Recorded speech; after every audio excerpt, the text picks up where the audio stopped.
शीघ्रता करो, शीघ्रता से कार्य करो सब लोग। चलो तुम आओ जल्दी इधर से।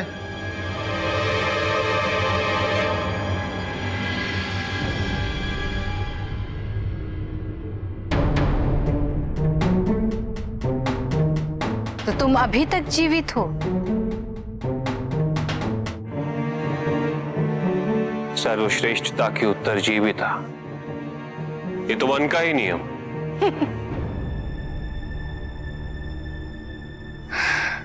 इस संरक्षण की आवश्यकता क्यों?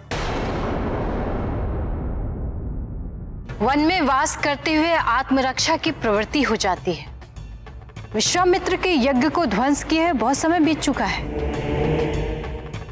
और विश्वामित्र जैसे व्यक्ति का अभी तक प्रतिक्रिया न देना बहुत ही संदेहास्पद है। मुझे विश्वास है कि वो कोई ना कोई षड्यंत्र रच रहा है।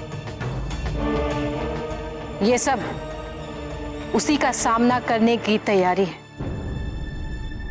विश्वामित्र के यज्ञ से तुम्हें आपत्ति क्यों है? यज्ञ की अग्नि के लिए न जाने कितने वृक्षों को काटा जाता है। आज यज्ञ, कल तपोवन, फिर भवन। देखते ही देखते सभ्यता के नाम पर यह सब नष्ट हो रहा है। ये वन, यहां वास करने वाले व्यक्तियों, उनकी जीवन शैली को संरक्षित करना मेरा कर्तव्य है। इसीलिए विश्वामित्र के सभी यज्ञों को मैं ध्वस्त करती रही हूं। यज्ञ के महत्व को बिना समझे उसे रोकना उचित है, और वो भी केवल इसलिए क्योंकि तुम स्वयं देवताओं के विरुद्ध हो।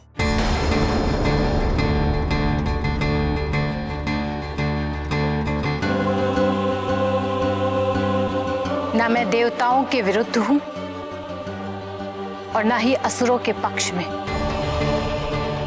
और ना ही मैं उन असुरों जैसी हूं जिन्होंने त्रिदेव की तपस्या करके अमृत और अजय होने का वरदान प्राप्त किया।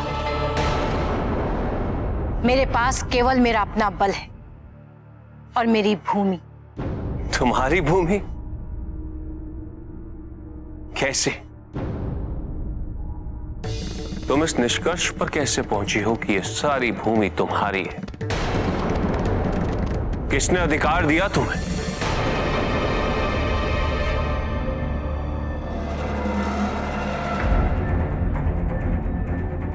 जो सबसे अधिक बलवान होता है वो अपने अधिकार स्वयं निर्धारित करता है। यह भी इसी वन का नियम है। और जब तक मेरी अंतिम श्वास चलेगी, मैं इस वन की और इस भूमि की रक्षा करूंगी।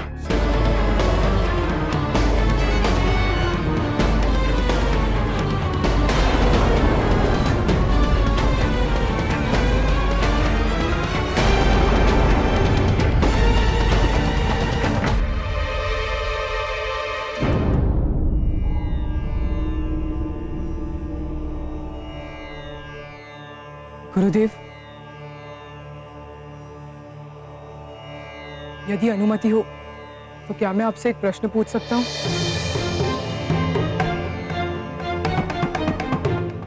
हम यहाँ क्यों आए हैं?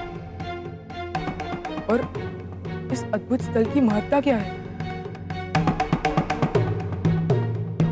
तुम्हारे मन में भी यही प्रश्न है? जी गुरुदेव।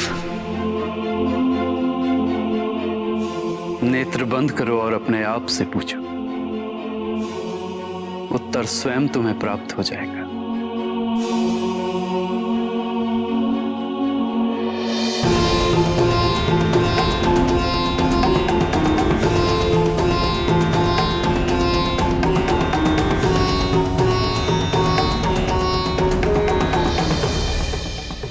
आज से ये वन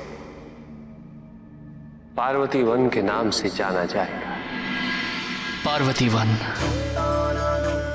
हम पार्वती वन में हैं।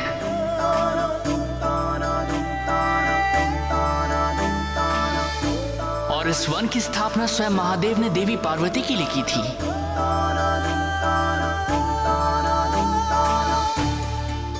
ये वृक्ष,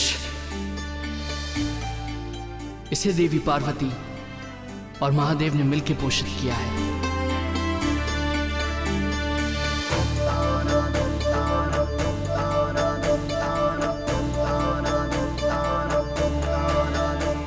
इस पावन धरती को प्रणाम करो।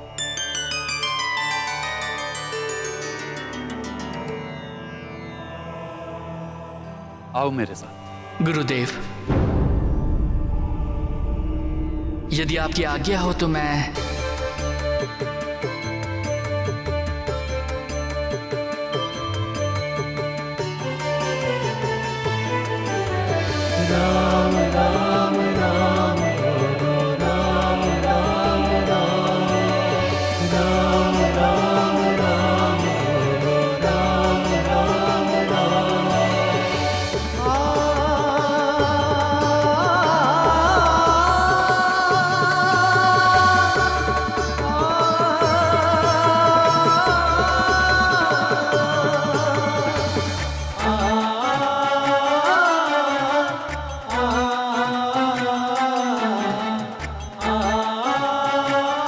स्वामी, इच्छा तो हो रही है हम अभी वहां जाएं और राम और लक्ष्मण का स्वागत करें।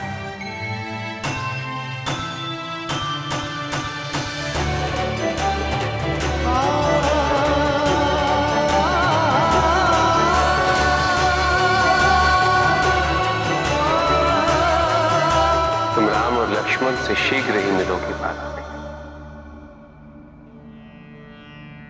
किंतु तुम्हारी भूमिका सीता के लिए अधिक महत्वपूर्ण होगी। हमें स्मरण है स्वामी, हमने देवी लक्ष्मी को वचन दिया है, भ्राता नारायण और देवी लक्ष्मी के इस मानव अवतार के पुनः मिलन को देखने के लिए हम अधीर हैं।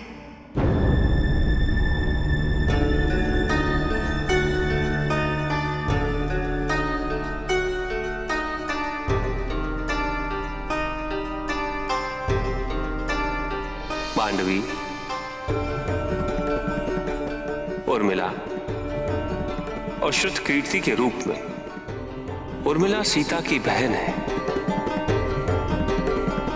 मांडवी और श्रुत कीर्ति राजा जनक के भ्राता महाराज शुद्ध ध्वज की पुत्रियों के रूप में चारों राजर्षि जनक के मार्गदर्शन और संरक्षण में पोषित हो रही हैं। संस्कारों से परिपूर्ण,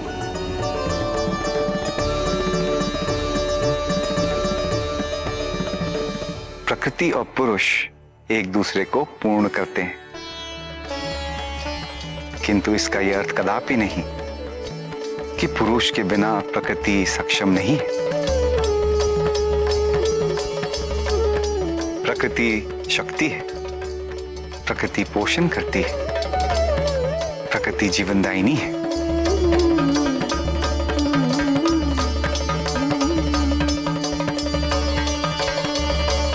प्रकृति ही जननी है, पुरुष नहीं।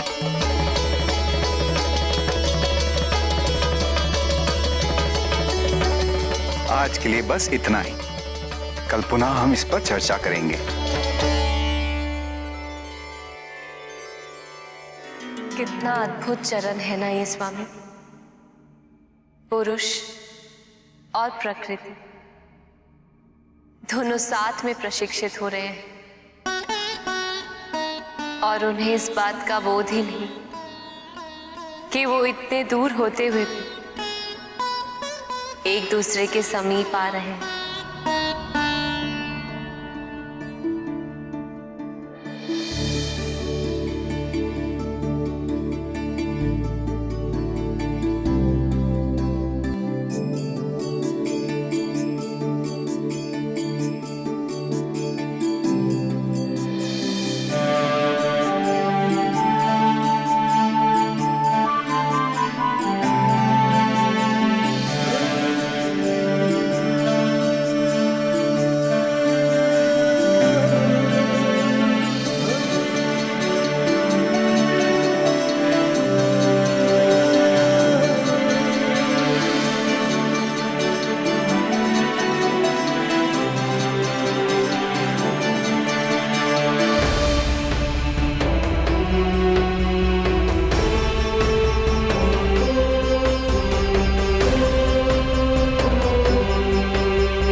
क्या हुआ लक्ष्मण? भैया, मुझे निद्रा नहीं आ रही है।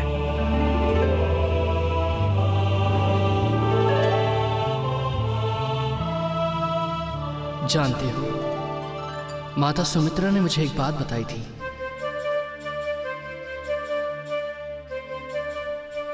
कि जब तुम्हारा जन्म हुआ था तब तुम बहुत रोए थे, और जैसे ही तुम्हें मेरे समीप लाया गया तुम्हारा रुदन बंद हो गया था,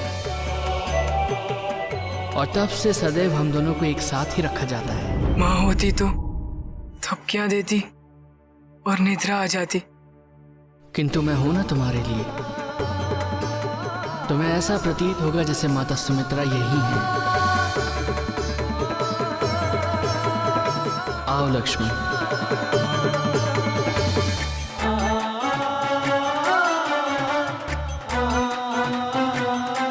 चलो अब नेत्र बंद करो।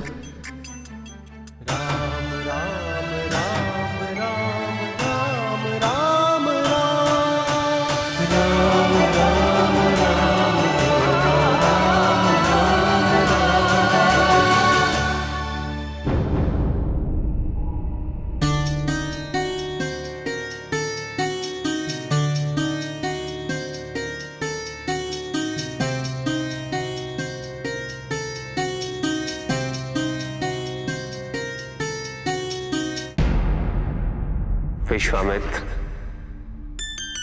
प्रभु, प्रणाम प्रभु।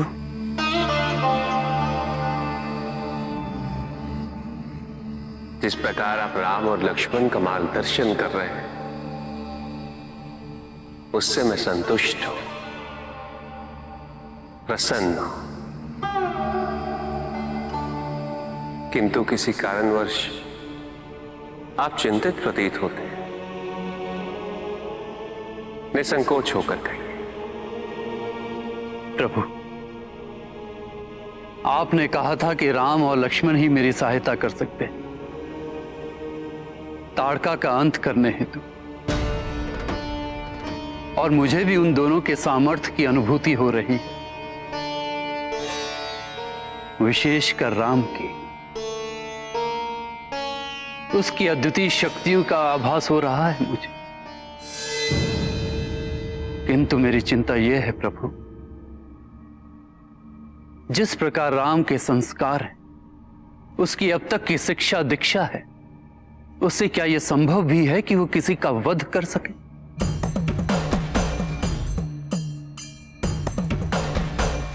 यही कारण है प्रभु कि मैंने उन्हें अभी तक ये नहीं बताया कि उनका मेरे साथ यहां आने का मुख्य उद्देश्य ताड़का का वध करना है।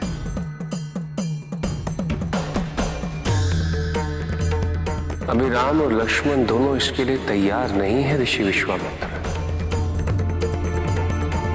उचित समय आने पर उन्हें अपने जीवन के उद्देश्य से अवश्य अवगत कराया जाएगा।